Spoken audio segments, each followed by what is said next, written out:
જો જો જો જો ટોસ હાર્યો ને તું બી હશે ને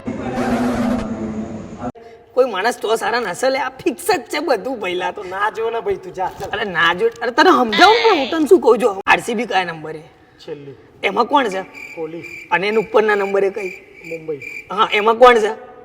હાર્દિક અને અને કેપ્ટન ને કેમ ભૂલી જાય રોહિત શર્મા આપણો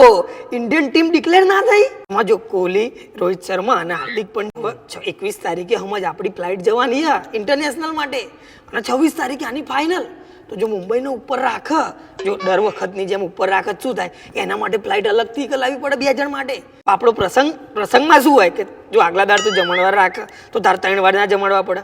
એની જગ્યાએ સેમ ડે પ્રસંગ હોય તો તારે 1 વારમાં જમણવારમાં પતી જાય એટલે આ બધું પૈસા બચાવવા માટે ફિક્સ કરેલું છે એને ઇન્ટરનેશનલમાં લઈ લીધો કરતા હું તને શું કહું ખબર આ જો